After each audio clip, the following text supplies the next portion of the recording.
In terms of this message this morning, so I asked the two gentlemen, Francois and Keen, just to read the scripture that I've also put on the group for us to read for in preparation for this morning.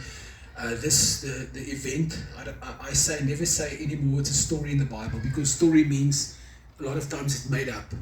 But when you say event, it's something that actually happened. Okay, so this is not a story that was just made up. It's actually that's something that actually happened.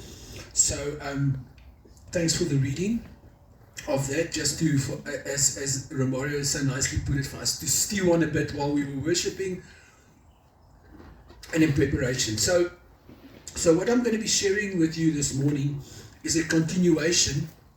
So we started with a new series 2 weeks ago, and who knows what this series is called? Encounter. Wil jy probeer, Benay? Encounter at the well. Encounters at the Well. Amen. Okay. So this whole series was birthed out of late last year. While I was spending time with the Lord, that doesn't mean that was the only time I spent with the Lord last year. Please don't misunderstand me. When I was spending time with the Lord in December, the Lord reminded me that there was a lot of significant events that took place at wells in biblical times that we read about. And so out of that idea, this series was birthed to do a few messages where the Lord speaks on significant things that took place at wells in the Bible. And so 2 weeks ago, I shared a bit with you guys on the message with Hagar at the well. Those of you that have not, that were not here or have not listened to the message, you're welcome to go and listen to it. It is online. I think, where is it? Is it on YouTube? On YouTube. Okay, so you're welcome to go and listen to it. If you need more information, just speak to Romario. And this morning, as we read earlier, it is about another encounter that took place at the well. But before I do that, I want to give a bit of an introduction on wells. And that last song we sang, I love that song so much because it says, "It is well with my soul." It is well with my soul. And maybe you gentlemen can put up a picture of a well for everyone, because when we see something with our eyes, it makes something more real now. It makes something more real. Daar is 'n prentjie van 'n wat is die mooi Afrikaanse woord? 'n put. Yes, 'n put. Okay, daar's 'n prentjie van 'n put. There's a picture. So Maya, the Afrikaans for a well is 'n put. Dis waarlik Afrikaans. Put. Okay, so it's a pit, or it's a, but the nice English word is a well. And here's a picture of a well. And in biblical times, or even not in just in biblical times, even now in desert places, you will find these wells. Because what does a well do? A well represents life now. Because what is contained inside of a well? There's water now. So the purpose of a well is a structure that you can see on the outside that has a function to bring to the surface that which you cannot see. Okay, so if you look at it out of a spiritual, in a spiritual sense as well, what a well is supposed to do for us in our lives, it's a place where the unseen comes in, where there's an intersection that takes place between the unseen and the seen reality. And that is where there is something that happens. That's why it says in Proverbs 8:35, "He who finds me finds life." And at a well, as you will see as we continue this series, the well was a hub of activity.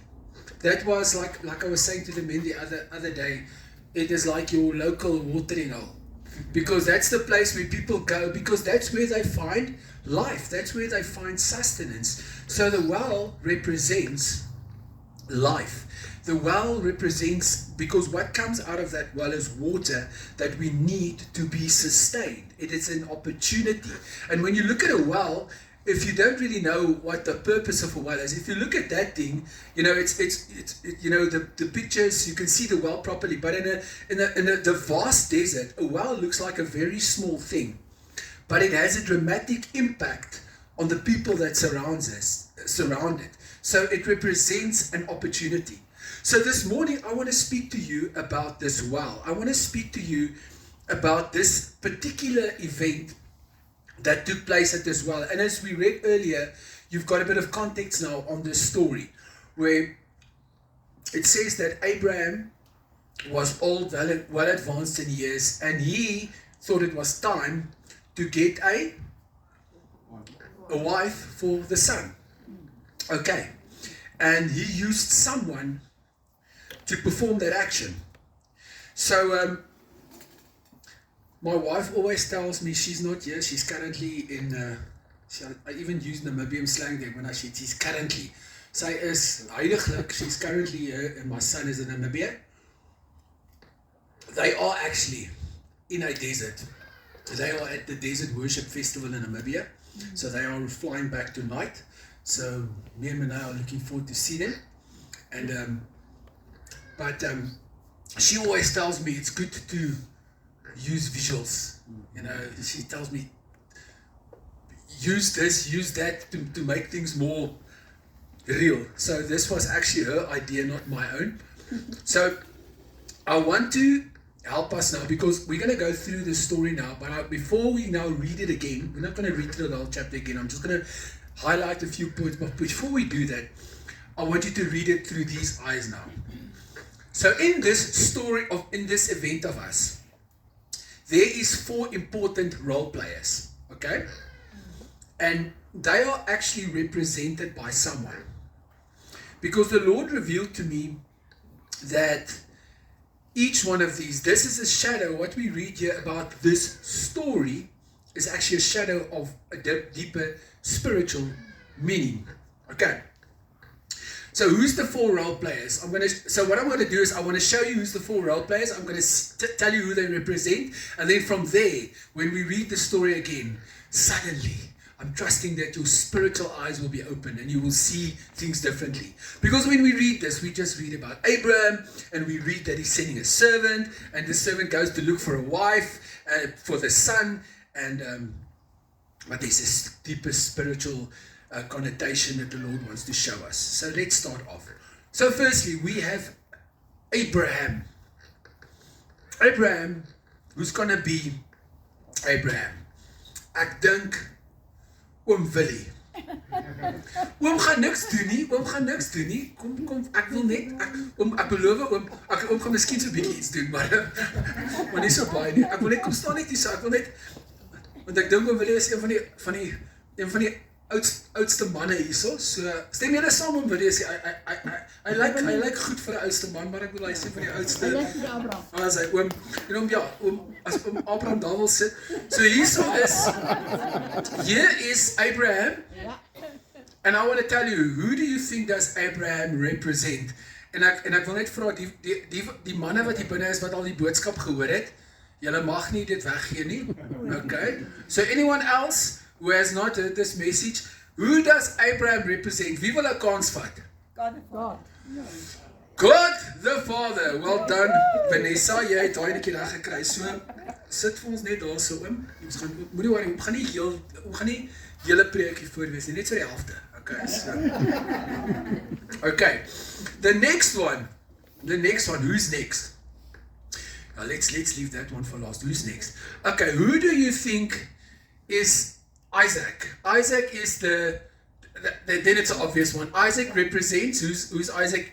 Jesus. Exactly. Isaac, okay, who's gonna be my Isaac today? Yeah, I'm sure a lot of people say, I don't want to be the Isaac, because what happens with Isaac? Who's gonna be the Isaac? Kom ons kyk hierso, wie kan ek, miskien gaan ek vra vir meneer Junior, François Junior, miskien jy kan Isak wees wat Jesus verteenwoordig. Kom jy hierso. Ek weet of jy, miskien ja. Ek het so geweet as ek. Het jy geweet as jy het gewens? Ag Jesus, sien dis wat daai koneksie met die Gees, hè, luister.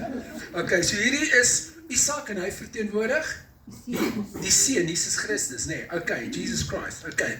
Wees volgende. Then there is the girl, and that is, what's her name? Rebecca. Rebecca. Who can I ask to be Rebecca? Who can I ask to be Rebecca? Gaan ek vir, Leida, moet nie wegkyk nie. Leida, jy kan vandag Rebecca wees. And I guess who does Rebecca represent? It's us. That's the Rebecca, the Rebecca en Isak, julle moet nou gewoond raak aan mekaar, hoor? Okay. So Rebecca represents us. It is the church. Now, okay. And then last but not least, we have the servant. Okay, he's the one that's gonna go look for the bride, no? For the bride, for the bridegroom. So who does the servant represent? Who do you think? Who do you think does the servant represent?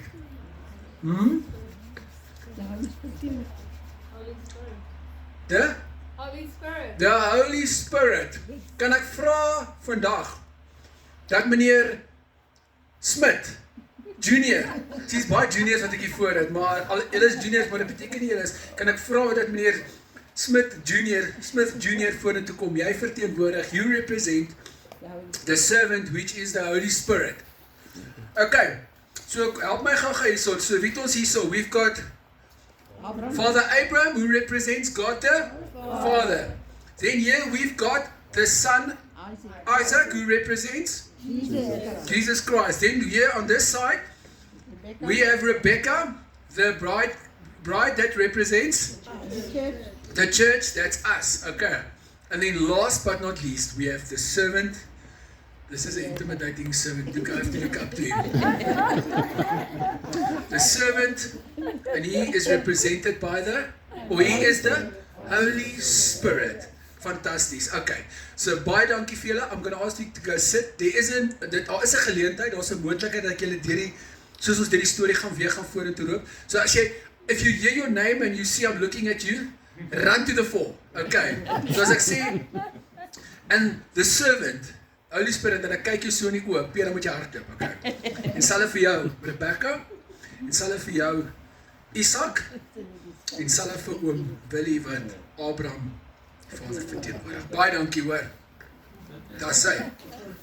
Geef hulle 'n hande klap. Dit het baie vrymoedigheid. Dit het verseker meer vrymoedigheid gekos as ander, nee, so om vorentoe te kom. Okay. So uit daai hoogheid gaan ons nou ver. Now we're going to read this story again. We're going to touch on the story. So what is amazing about God's word? I just love this word because even the events that took place in the Bible the scripture actually says God gave us these things for our admonition, to teach us, to show us things. So let's go back to the start of Genesis 24. And it says, Abraham was old, well advanced in age, and the Lord had blessed Abraham in all things. So Abraham said to all the servants of his house who ruled over all that he had, please put your hand under my thigh, and I will make you swear by the Lord, the God of heaven and the God of the earth, that you will not take a wife for my son from the daughters of the Canaanites among whom I dwell, but you shall go to my country and to my family and take a wife for my son Isaac. So what happened here? So Abraham came to a stage of his life where he realized that it was time for him to go and arrange and make a plan for his son to get a bride. Because remember in those times, it was in those times how it worked. The people went to go actually physically go to different locations, and they went to go do negotiations between wives and between husbands for the marriage to basically take place. And what was so significant for me when I read this, I was thinking to myself, how we read 2 chapters earlier in Genesis 22, we all know the story where the word says that Abraham went up the mountain to go do what? To sacrifice his son Isaac, in Genesis 22, just after the Lord promised him a son, and then he goes and him and Sarah has the son of promise, and then a few years down the line, the Lord says, okay, now I want you to sacrifice this boy, or this young man. And he went, and what happened? Obviously, the Lord provided a sacrifice. Now, we remember there was a substitute. But the reality is a sacrifice took place. And when I was thinking about it, I thought to myself, we read in Genesis 22 that the father went to sacrifice the son. And we realized that we know what happened 2,000 years ago. The father allowed the son to be sacrificed. And then a short while after, what happened is, like we see here, Genesis 22, and it says 2 chapters later, it says, then the father started to arrange to go look for a bride for his son. And that is exactly what happened 2,000 years ago. Not long after the sacrifice took place in Jesus Christ, the son was sacrificed on the cross to die for our sins, to die and to be resurrected so that we can have life. He started with a process of looking for a bride for his son. And it says that Abram was well advanced in years, and then it says here, he sent his oldest servant of his house. And you know what's so cool about this? When it speaks of the oldest servant, it doesn't actually give his physical name in there. We read through this whole chapter in Genesis 24. It speaks about the servant. And here's the servant's going. I mean, he's in a way, he's in a way the hoofrolspeler in this actual chapter. But what is so amazing about this, he is the main role player in this chapter, but we never read about his name. We never see what his name is. He's just referred to as the servant. But what is incredible, if you page back a few chapters to Genesis 15, it says in verse 2, this was before Isaac was born, and where they were still looking for this, where they were still waiting on the promise of God, because God said to Abram, I will provide for you as many as the sand on the seashore, your descendants will be, and God made him these promises. It says a word of the Lord came to Abraham. This is in Genesis 15, in a vision, and he said, don't be afraid, Abraham, I'm your shield, your exceedingly great reward. But listen to this. Here is the revelation of who is the servant. It's Abraham said, Lord God, what will you give me, seeing I go childless, and the heir of my house is Eliezer of Damascus? You see, this Eliezer of Damascus was all the servant that Genesis 15, Genesis 24 is referring to. Because it says how it worked in those times. If you did not have an heir, if you did not actually have a child that came out of your loins, what basically happened is there was a servant in your house, which was basically your 2IC, your most important person, and he was going to be the one that would actually inherit all your stuff if you died.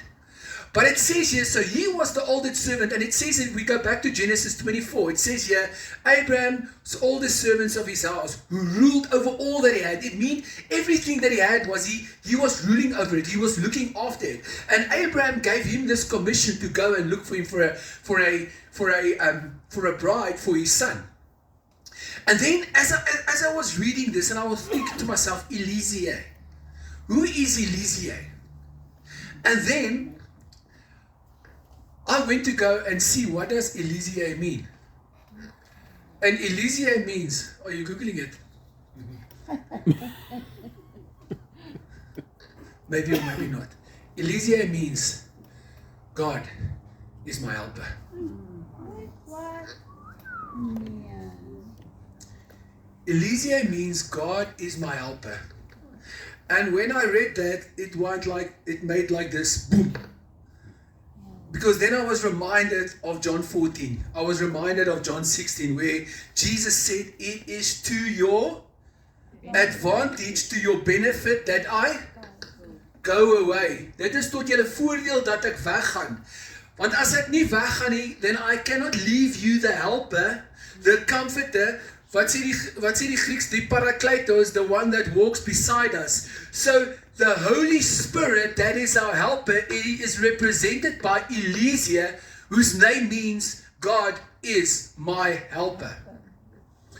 And then what he does here, and what is so amazing about this servant, this Eliezer, that is represented by the Holy Spirit, he comes not in his own authority. He doesn't come with his own agenda. Hy kom nie hiernatoe om sy opinie te gee nie. He comes, and he comes in the name of his master. He comes in the name of Abraham. And it says here, although all that was in his possession, and although he ruled over all that he had, he only came to speak what he heard his master speak. And that's what John 16:13, as jy hom gou vir ons kan opsit, then you can just see what that scripture says. It says, vers 13 asseblief van Johannes 16. However, when he, the Spirit of truth, has come, he will guide you into all truth. For he will not speak of his own authority, but whatever he hears, he will speak.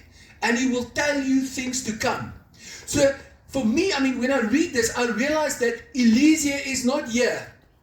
He is not here to come give his own opinion. And I can feel say, I want to tell you that there was a deeper revelation to me when I was thinking about the Holy Spirit. How many times you will almost see, sometimes in church setups and places, where there's where there's things where there's a kind of a performance, and that is never the Holy Spirit, because the focus of the Holy Spirit is always to introduce us, to bring to the fore the Father, which is represented by the Master, which is Abraham, and to introduce us to the Son, which is Jesus Christ of Nazareth. So the focus of the Spirit is never on Eliezer, God is my helper. Although we speak of him, we recognize him, but the focus is on the Father and on the Son. Yeah. And then it says here that he made a promise. He made him swear that he will not look for a wife from what? From the Canaanites. Nou oma Esther, jy weet van die Canaanites. Nee, hulle kom, onthou daar was 3 seuns gewees van Noag. Sem, Gam en Jafet. Nou die Canaaniete was die nasate. They were the descendants of Ham. En Ham was die enetjie gewees, toe sy papa bietjie onder die invloed was hy die ene wat sy pa ge-expose het. En toe sy pa eintlik, his father, he actually placed a curse on him. Can you remember? He said, because of what you've done. And he was the forefather of the Canaanites. So die Canaaniete, they were those that did not follow the Lord God. So what the Father was telling what the Father was telling the servant, which is represented by Eliezer, which is the Holy Spirit. Holy Spirit, kom vorentoe. Vader, kom vorentoe. Ek wil net vinnig 'n demonstrasie doen.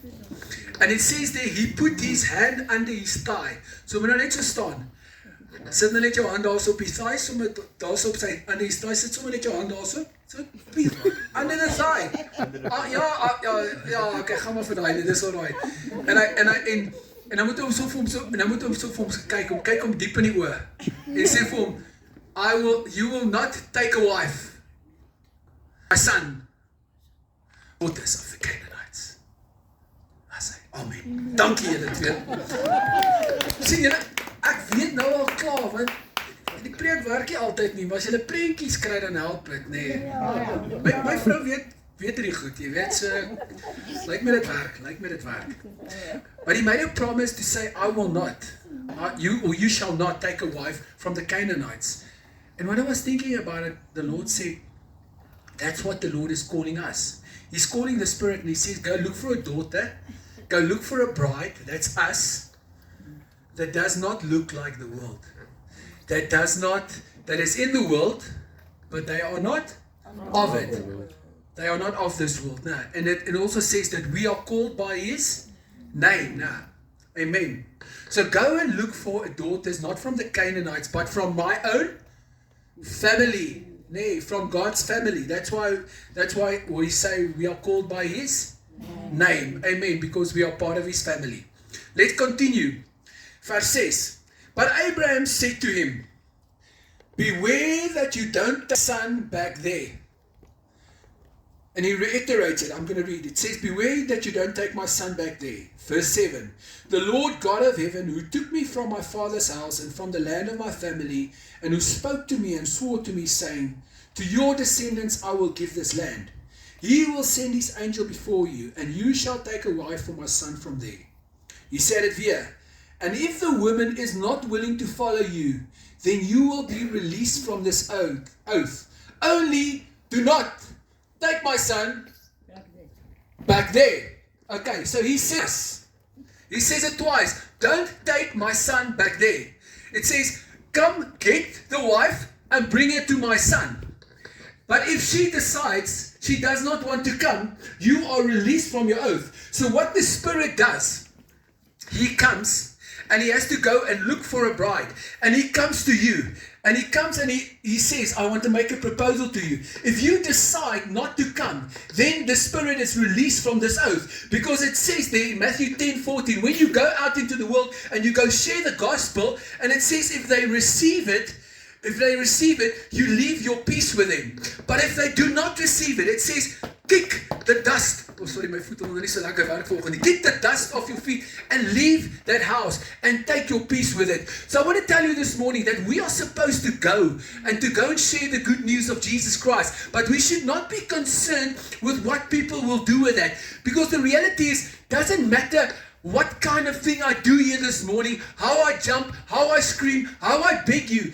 I cannot convince you to follow the Lord Jesus Christ. I cannot convince you to go with the Holy Spirit. It is only by His Spirit. It is not my ability. No one can convince anyone. It's only by His Spirit. Amen. So He says, you go. You go tell the bride she must come. And if she doesn't come, you go back. You are released from this oath. And when I was reading this, I was thinking to myself, wow. The scripture tells us that Jesus Christ will return. But it says that in Revelations 19:7 and 8, it says that the bride is preparing herself. She is getting herself ready. Daar kan jy die skrif sien. Let us be glad and rejoice and give Him glory. For the marriage lamb has come and His wife has made herself ready. And to her it was granted to be arrayed in fine linen, clean and bright, for the fine linen is the righteous acts of the saints. You see, the thing is, I'll be honest with you, sometimes I live a life where I'm thinking, me as the bride, weet nie van julle mans nie, maar dis 'n weird concept om te dink ek's 'n bruid. Here, ek is 'n bruid, asseblief, ek's 'n bruid, en laat ek dit reg verstaan. But the reality is, me as a bride, you know, sometimes I think, even myself, Jesus must come up to my standard. The bridegroom must come. He must come to me. Can I tell you, you are going to the bridegroom. I mean, we see it in this world today. Wanneer die man en vrou trou, can I ask you something? What happens when the man and the woman gets married? Who is the one that stands in the front and waits? Who's the one that comes there from the back? Here comes the bride. Yeah. Who is the one that comes from the back? The bridegroom stand, die bruidegom staan hier voor en hy wag. En ek onthou toe ek gewag het, dit is nou amper 20 jaar terug. Toe ek onthou toe ek gewag het en my vrou, sy het daai al afgekom. Boys, dit was ek moes jy kom onthou. En maat nog met my gepraat en ek was nie heeltemal daar gewees nie, maar ek het ek kan sien, toe heilig julle, dit was 'n storie. Maar om terug te keer, the bridegroom does not have to prepare. Well, Jesus did say in John 14, I'm going to prepare a place for you. But it was done. The place was prepared. You see, the thing is, I even remember, julle kan my ma vra. Ek was nie goed geprepareerd gewees nie, weet. Ek was nie goed geprepareerd nie. Ek het self sonder 'n belt opgedaag met my troue. Ek bedoel, moes maat vir my belt gebring het. Ek kan nou nie eens onthou so iets het gebeur nie. Het ek 'n belt daar, ek het vandag in my belt. So, ek het daarom geleer deur die jare, nee. But the bride, it's about the bride getting prepared for the bridegroom. Okay. Being arrayed. Hare wat gedoen word. Ek onthou vir Liana, wow. That was like getting the makeup and the hair, and that was not a short-term job. That took long. My makeup, it was rough work. But there was a process of preparation. And so we are in a process of preparation where we as the bride are being prepared to get ready for meeting our bridegroom. Okay, begin julle nou al 'n prentjie te kry hierso. And then it says, so Abram speaks to the servant and he says, okay, I'm going to go. And he made an oath with him and then he goes. And then I'm going to read for us from chapter. This is the prayer of the servant. Listen to this beautiful prayer that he is praying from verse 12 to 14. He says, what did I say? Then he said, O Lord God of my master Abraham, please success this day and show kindness to my master Abraham. This is so beautiful. He says, give me success, but show kindness to my master. Behold, here I stand by, en hier is die wel, julle, as jy nou weet waar ek nou, dat ek nie net sommer gethamsak het nie, hier is actually regtig 'n wel waar hulle die goed plaasvind. Behold, here I stand by the well of water, and the daughters of the men of the city are coming out to draw water. Now let it be that the young woman to whom I say, please let down your pitcher, that I may drink, and she says, drink, and I will also give your camels a drink. Let her be the one that you have appointed for your servant Isaac, and by this I will know that you have shown kindness to my master. I see the beautiful prayer of this Holy Spirit servant, that's Eliezer. And it says in Romans 8 verse 26, it says, I do not know what to pray. Ek weet nie wat om te bid nie, but it says that the Holy Spirit will come and that it will intercede for us, that it will speak to us. Are you in that place where you don't know, when you don't have the answer, but the Spirit comes and He intercedes for you, and He speaks to us. That's why it says in James 5 verse 16, that the prayer of a righteous man avails much. So, and God gives us the Spirit to be able to pray now. And it says here that then he saw this young woman. He says actually before he finished speaking, that behold, Rebekah, who was born to Bethuel, son of Milcah, the wife of Nahor, Abraham's brother, came out with a pitcher on her shoulder. Now the young woman was very beautiful to behold, a virgin, no man had known her.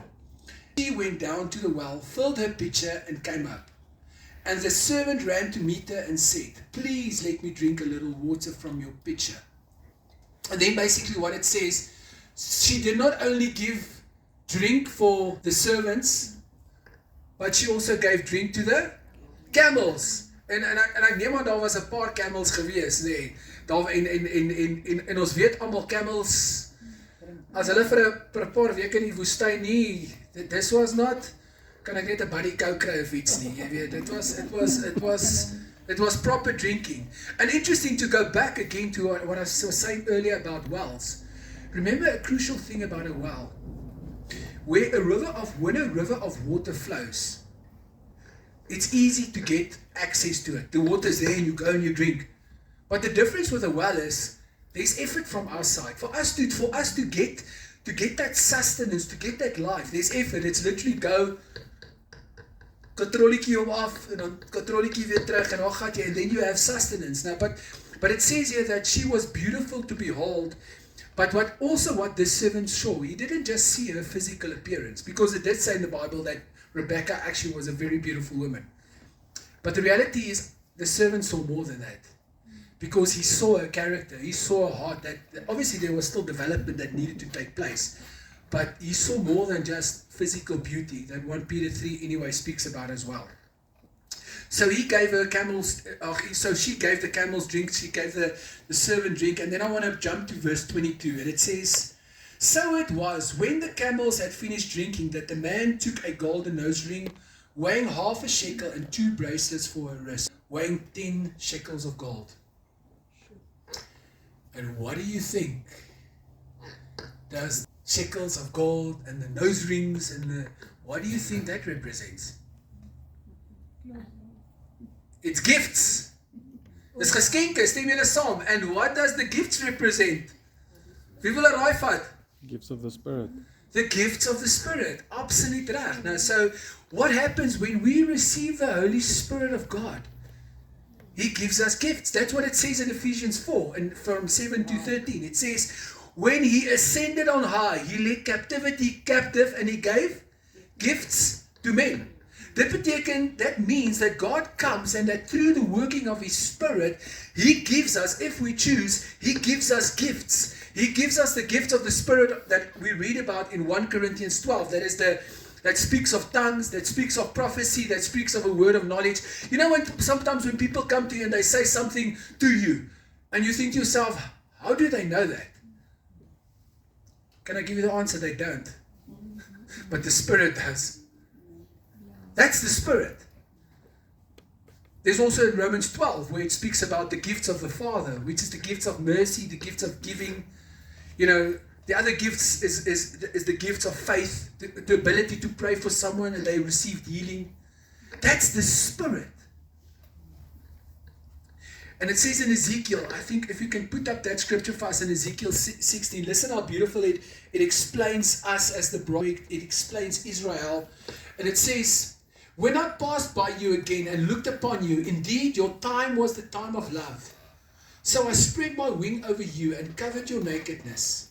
Yes, I swore an oath to you and entered into a covenant with you, and you became mine, says the Lord God. Then I washed you in water. Yes, I thoroughly washed off your blood, and I anointed you with oil. I clothed you in embroidered cloth and gave you sandals of badger skin. I clothed you with fine linen and covered you with silk. I adorned you with ornaments, put bracelets on your wrists, and a chain on your neck. And I put a jewel in your nose, earrings in your ears, and a beautiful crown on your head.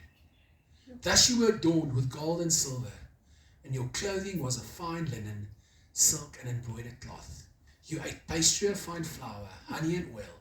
You were exceedingly beautiful and succeeded to royalty. The last verse. Your fame went out among the nations because of your beauty, for it was perfect through my splendor, which I had bestowed upon you, says the Lord God. Then it says in Psalm 1 verse 4, He beautifies the humble with salvation. The Lord beautifies the humble with salvation. So, He gave her these gifts. And then it says she went back to her family. Because basically what the Spirit was saying, what Elysia was saying, I want to talk business here. That's exactly what happened. Because she wasn't the Spirit, she couldn't not really do the negotiations. So it says she went back to her family and she said, check this out. Check out these gifts that I've received. This guy wants to talk business. And then she sends, who did she send then to go and speak to the servant? Who can remember? Yeah, the brother, Laban. She sent Laban and he went back to the well and he said, okay, I see you want to talk. And he said, yes, let's talk. And then he invited him. What did he say? Kom ons lees gou vers 31. Wat sê vers 31? Where's my verse 31? And he said, come in, O blessed of the Lord. Why do you stand outside? For I have prepared the house and a place for the camel. So what happens? The Holy Spirit comes. Waar is die Heilige Gees? Holy Spirit. Holy Spirit. Holy Spirit. Holy Spirit. The Holy Spirit comes. And he stands there. Okay, nou gaan ons moet nou vir Rebecca gebruik. Want sy moet kom en sy moet die keuse maak. Now you invite. Now say, come in, O blessed of the Lord. Come in, O blessed Lord. Nou sê, I have prepared a place for you. I have prepared a place for you. En wat gaan jou respons wees, Holy Spirit? Dankie tog, laat ons gaan. And then you go. Okay, jy weer gaan sit. Nou sê, dankie. So come in, O blessed of the Lord. So what happened is, that's why I love the Holy Spirit. Can I tell you something? The Holy Spirit never forces himself on anyone. If you are ever in a place where someone even in a church setup or anything where they force to make you do stuff that you do not want to do, I want to tell you that is not the Holy Spirit. The Holy Spirit doesn't force himself on you to do this or to do that. Yes, the Holy Spirit speaks to you about stuff in your life. He comes and convicts and he says, listen, for yourself. You need to deal with that issue in your life, that sin in your life. But the Holy Spirit never comes and He forces Himself upon you. He doesn't do that. You have to invite Him in. Lucia, jy moet die Heilige Gees innooi in jou hart om daar te kom bly. En dan in daai plek. And then it says, I have prepared a place for you. So I'm asking myself the question this morning, how does the place look that I've prepared for the Holy Spirit? Want 1 Korintiërs 6 en 2 Korintiërs 6 praat hy daarvan. It says, how can lawlessness fellowship with the light? Hy praat daarvan, hy sê, in the one sense you have made your heart a place where harlots dwell, idols dwell, en dan, kom jy oor my, ek voel of ek bietjie hare hier so agter my het. In the one sense you want to fellowship. I mean, I can remember my life. I thought to myself, I could live a life. Julle in my, nie gryse verlede nie, my duister verlede. Daar was tyd in my lewe wat ek gedink het is alright. Om Saterdag aande nog lekker te kuier en te drink en alles. Dan dink ek, maar dan dink ek ek's nice. Ek's bereid om kerk toe te gaan. Ek het myself opgekry om kerk toe te gaan. Dan sit ek met so 'n bloodshot uit aan die kerk. And then on the one side I was availing myself. Ek wil gehink het tussen twee gedagtes. Ek moet met een voet in die wêreld gestaan het en een voet in die kerk. En ek wil vir julle sê, dit is 'n bietjie 'n moeilike game om te speel, om so dat jy moet nogal vlugvoetig wees, hoor. And I want to tell you this morning, maar jy sit met seerspiere die volgende dag, hoor. Dit kan ek vir julle sê. When you put on that mask. But the Spirit came and the bride, Rebecca, invited him in. And now suddenly, when she invited him in, is die platform gedek. The platform was created now for the servant to speak. And that's what happens with us. When you invite the Spirit in to come and live in your heart, then you can allow Him to introduce you to someone. Is julle reg hiervoor? Verse 34 to 36. So he said, this is the Spirit speaking, I am Abraham's servant. Wie's Abraham? God the Father. The Lord has blessed my master greatly, and he has become great. And he has given him flocks and herds, silver and gold, male and female servants, and camels and donkeys. I read that, I heard in my spirit.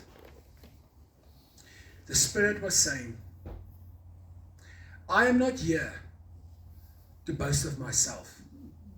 I am here to tell you of the Father. I am here to tell you and to introduce you to the Master. As it says in Psalm 24, the earth is the Lord's and the fullness thereof. Because remember what happened here. There was a business transaction that was about to take place. There was about a marriage to take place. So what the servant was saying, listen, I want this girl to go and marry my master's son, but don't worry, I can promise you that my master, you're not going to be marrying into a poor family. You are marrying into a very, very rich family. Because what the scripture tells us, the earth is the Lord's and the fullness thereof. That's why it says, oh, the depths of the riches, both of the wisdom and the knowledge of God. How unsearchable are His judgment, His ways past finding out. The world belongs to God, everything around us. That's why Corinthians says, Paul says, what do you have that you did not receive? Everything I have. Your ability, your talents, your finances, your house, your car, your children, your husband, your wife, everything you have, every material possession, the ability to do something is because God gives it. It's His. Amen. It's His. And that's why the servant comes and says, let me tell you about my master. Let me tell you about the Father. Everything belongs to Him. Psalm 50:10. The cattle on 1,000 hills belongs to Him. That's what God says in that scripture. He says, do you think that by you sacrificing something to me, I need it? I don't need your stuff. I need your heart. Amen. That's what I want. So there's an introduction by the Spirit, the servant here to the Father, but now He moves it. Because what's happening here? We're not marrying the Father. Who are we marrying? We're marrying the Son. And here he introduces the Son in verse 36. So he's given us, he says, moenie worry, the Father has a lot, but guess what? Vers 36. And Sarah, my master's wife, bore a son to my master. Where's the son? Waar's die seun? Kom, die seun, dan sê ek het amper vergeet van die seun. Ons mag nooit van die seun vergeet nie. My master bore a son. En wat was die seun se naam? Sy naam, ekskuus? Dis Isaac, nee, Isaac, ekskuus, ek kon nie mooi hoor nie, maar and Isaac, and he is represented by Jesus Christ. Now, and listen to what it says. It says in John 3:35. Sit gou vir ons daai skrif op John 3:35. Dit sê die volgende. Is hy daarso? Daar's hy. Hoor hierdie boys and girls. Listen to this. The Father loves the Son, and He has given all things into His hand. All things has been given into the Son's hand. Listen to the script, staan nie daar, moenie nêrens heen gaan nie. Okay? Listen to what it says here. Listen to what verse 36 says in Genesis 24. And Sarah, my master's wife, bore a son to my master when she was old, and to him he has given all that he has. To him he has given all that he has. Raak jy al opgewonde? Is dit net ek wat opgeraak oor dit nie? And that's why Jesus says that the Father has set His seal upon him. John 6:27. That means God's stamp of approval is upon His Son Jesus Christ. That's why Jesus could say, if you see me, you see the Father. I say, the earth is the Lord and the fullness thereof. And here gets it. And what do you think is the response going to be of the family and of the bride to be when she hears the identity of the Father, which hears the identity of the Son? What is who say Paulus? What does Paul says? That is your reasonable response. No? When we present our bodies as a living sacrifice, he doesn't say, he says that is your reasonable service. You know what that means? And I've said it so many times. It doesn't mean jy doen God 'n guns as jy die regte dinge doen. Reasonable response meaning, that word reasonable, it's actually a Greek word. It's the Greek word logikos, which basically, if you think about it, it means when you are doing what you're supposed to be doing, it is just logical. Don't think you're doing God a favor. That is your reasonable service. So Rebecca's reasonable response. Rebecca, wat gaan jou respons wees? Dink so 'n bietjie daaroor. Weet net jou beurt kom. So now basically, the reason we skipped a few verses, because basically all that happens now the servant just repeats the whole story what happened. And now next we're going to read is where he says, okay, so what's your response? Is it a yes or is it a no? He's vers 49. Now if you will deal truly with my master, tell me. And if not, tell me that I may turn to the right hand or to the left. Then Laban and Bethuel answered and said, the thing comes from the Lord. We cannot speak to you either bad or good. Here is Rebekah before you. Take her and go, and let her be your master's son's wife, as the Lord has spoken. And it came to pass, when Abraham's servant heard their words, that he worshipped the Lord, bowing himself to the earth. Listen to this, verse 53. Then the servant brought out jewelry. So hier kom hy toe nou met die groot. Now he comes up with the bomb squad stuff. Hulle nou gesê, okay, nou doen ons dit. Then the servant brought out jewelry of silver, jewelry of gold, and clothing, and gave them to Rebekah. He also gave precious things to her brother and to her mother. En raai wat gebeur toe ek daai lees? Because then I realized when I receive the Holy Spirit and He gives me gifts, what's going to happen? He's also going to give gifts to those around me. Why? Because of the fact that I've got the Spirit, because of the fact that I have been given the ability to speak a word of knowledge, the fact that He gives me the ability to prophesy, the fact that He gives me the ability to speak into someone's life, the fact that He gives me the ability to pray for someone and they received healing, that means because He's given me gifts, other people around me will benefit with gifts as well. Amen. And that is what the Holy Spirit come and does. And that's the beauty of it. And then he asked the follow, and then what happens next? After she's received all these gifts, and the family received the gifts, and they came, and then they were eating, and they were having a good time, and they stayed all night. But then the next morning, the servant said, "It's time. I wanna finish this now. I wanna get this girl. I wanna get it to my master, to the son." And then the family tried to delay. They were saying, "Ag, bly nog vir so 10 dagies. Het jy al daai oor gehoor van die mense? Ag, nog iets, so kyk nog iets." En die Heilige Gees, die servant, he did not stand for that. He said, no, please don't delay me. And then they asked the girl, she must decide what she wants to do. But before that, as they were hindering, I was thinking to myself how the Spirit speaks to us and says, come. He invites us, come. And how we delay. Hebrews 3 verse 7 and 8 that says, today when you hear His voice, do not harden your heart. I had this beautiful revelation 2 Fridays ago, that not a revelation for me, that was something that one of the men shared at our men's group. And he shared a scripture which I never read before. I read it, but I never read it before. I read it, but it never went like this to me. And I didn't put it up here, but I want to tell you what it says. It's in the Exodus, you go and read it. It's Exodus 8 verse 9 and 10. So that's where the 10 plagues were. That wasn't the process of the 10 plagues. So we were here in the story, we are at plague number 2, with the paras, the frogs. And you know what happens? So the frogs are all over Egypt. They are infesting, they are polluting, they are walking, and they're doing all this stuff. And then the next moment, the Pharaoh says, summons Moses. Moses, kom, nou moet ons praat. Jy weet, hy sê, I will let your people go. But please, these frogs must go. And you know what Moses say? I say, okay, I will talk to God and speak to him. He says, so when do you want me to speak to God? You know what the Pharaoh's response is? What would you say? Immediately. You would say yesterday. No, it's like, why has this not happened yet? You know, go read it. Exodus 8, verse 9 and 10. Ne, François? Let's say Pharaoh's response. It says, tomorrow. He says, please, tomorrow. Pray for me tomorrow.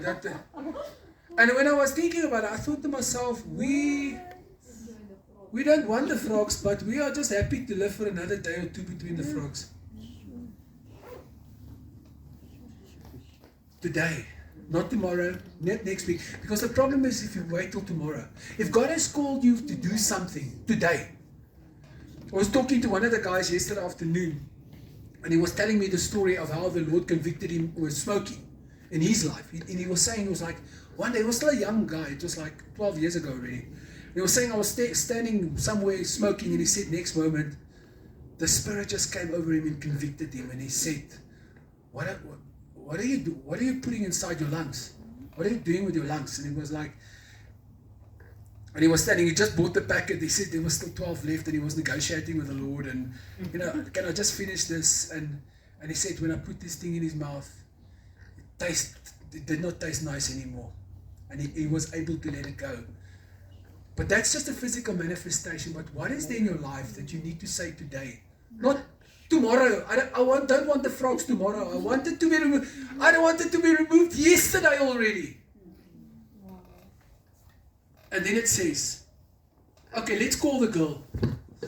Let's call the girl Rebecca. This is your moment to shine, Rebecca. Stani, so this represents, who's this? Rebecca. It's Rebecca, and who does she represent? Church. It's the church, it's us. She's the bride that represents us. Rebecca, jy moet so excited wees om die bruid te wees, om jouself reg te maak vir die bruidegom, nee. Staan jy net hier, nou gaan ek hier lees. Nou roep hulle haar nader. Vers 57. So they said, we will call the young woman and ask them. Onthou hulle vra nou, will she go now or will she not go? Then they called Rebecca and said to her, was die Spirit? Ons is nou nie pylvak almal hoor, ons is amper klaar hoor, ek wil net vir julle, moenie maar net, ons is nou baie naby aan die einde. Nou vra die gees. Nou vra die familie, will you go with this man? En wat dink julle is Rebecca se respons? Ja. I will go. Sê, draai na die gees toe, na die servant toe en sê, I will go. I will go. Wat gaan die gees se respons wees? Prys die Here, prys die Here, prys die Here. Nou, I will go. I will go. I will go. I will go. Dankie Rebecca. Dankie servant. I will go. And church, I want to ask you this morning, will you go? Yes. Will you go Yes. to meet your bridegroom as he takes you on this journey? Because listen to what happens next. So they sent away Rebekah, their sister, and her nurse, and Abraham's servant and his men. And they blessed Rebekah and said to her, our sister, may you become the mother of thousands of 10,000s, and may your descendants possess the gates of those who hate them. Then Rebekah and her maids arose, and they rode on camels and followed the man. So the servant took Rebekah and departed. And when I saw that, you know what I realized? Rebekah, which is us, and there is the Spirit next to her, and they are going on this journey to go meet the bridegroom. Amen. And I want to tell you this morning that you are in a journey to meet the bridegroom. That you're on this road, on this path, and that's why the scripture says that when it speaks about the Holy Spirit, it says He is the Parakletos, which means to walk beside. And He walks beside us, He goes with us, He comforts us, He helps us, He shows us, He reveals truth unto us in this world that we live in. And then it says, now Isaac. Where is my Isaac? That's not what he's staan. Ek vra hom, where is my Isaac? My Isaac, step to the fore. Step to the fore. Now Isaac came from of Beer Lahiroi, for he dwelt in the south. And Isaac went out to meditate in the field in the evening. How beautiful is that? He was meditating. He was spending time with his Lord. And he lifted his eyes, and the camels were coming. Rebekah. Then Rebekah, en ek wil vir die Holy Spirit, jy kan ook hier so kom, jy moet net, ek is so excited, en ek blameer dit alles op die Heilige Gees, okay, ek gaan nie krediet vat of enige verkeerdheid voel nie, dis die Heilige Gees. Jy's eintlik, ek weet julle is in hierdie span, maar jy's in daai span ook, okay, want julle is besig op 'n journey. Okay. Julle journey. Ek weet vrouens journey meer as mans, maar mans journey ook. Hulle ry nou op die kamele. Dat ek nou die Heilige Gees is om dit te sê. So, staan julle so, nou moet julle, laat ek dit lees. Now Isaac came from a way of Beer Lahiroi, for he dwelt in the south. And Isaac went out to meditate in the field, and he lifted his eyes. So, wees besig om te, nie lift die arms nie, ek like dat Jesus, my oë is ingezou, nee, so ek, wat jy, maak nou of jy besig is met die Here en te bid, en dan ewe skielik kan lift your eyes, en slaan jou oop, moet nie vir die Gees kyk, nee nie vir my nie, ek is panieties, ek is nie die nirheid, en ok, asseblief nie vir my kyk, ok, so jy moet nou jou oor opslaan, en dan set jy jou eyes upon that bride to be, wat jy nog nie weet. Ja, jy gaan dit reg kry. Gelukkig sal nog baie tyd, hoor. It says Abraham, okay, he came from the way of Beer Lahiroi, and he dwelt in the south, and Isaac went out to meditate in the field in the evening. He lifted his eyes and looked, and there the camels were coming. Then Rebekah lifted her eyes. Kyk hier vir my. Jy moet nou vir daai smart ou daar so in die veld wat besig is om te meditate, jy moet nou vir hom kyk. Nie vir my nie. Ek gaan nie wegkyk. Ek dink ek moet nie van daai narrators wees wat jy nie kan sien nie. This summer at a movie theater near you. Okay.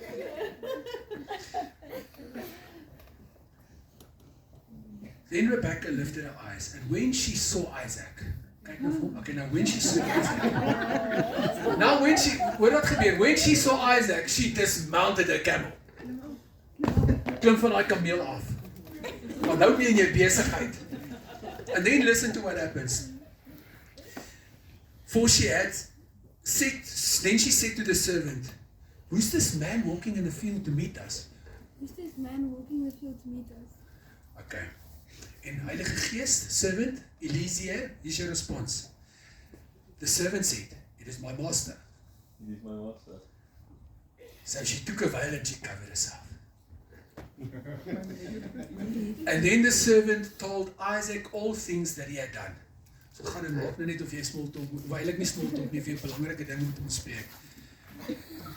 Then Isaac brought her into his mother's Sarah's tent, and he took Rebekah, and she became his wife, and he loved her. So Isaac was comforted after his mother's death. Nou kan jy maar inkom. Nou, hier is parental guidance, moenie bekommerd wees nie. Die narrator is hier om seker te maak alles verloop goed so. And then what the Spirit did, he come and he introduces, vat haar hand, he introduces her to the bridegroom. En dan sit julle net so by mekaar. Okay. Dan sê hy, maar net so, ek weet nie die regte lewe is hulle baie nader, maar dan sê hy. So I want to tell you, dankie. Julle kan maar gaan sit. Yes, ek geniet dit as julle so hierso ons voor so uitdaag. So how exciting is it to know that the Spirit introduces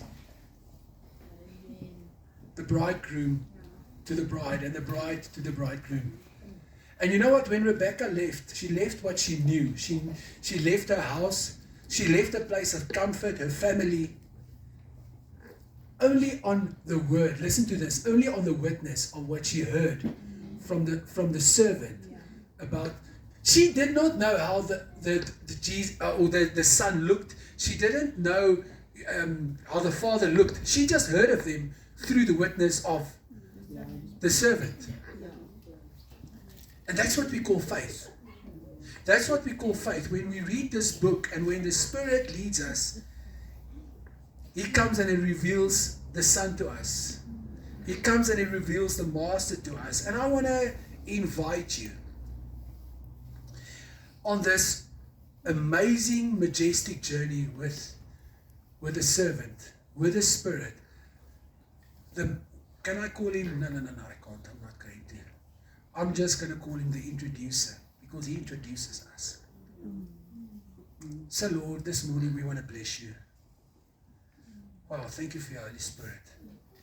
Thank you for the servant that does not come to take the limelight or to take the center stage, but he comes to introduce us to the identity of the Father and the identity of the Son. Father, I pray for everyone sitting here. I know that you are busy. You're busy speaking to us.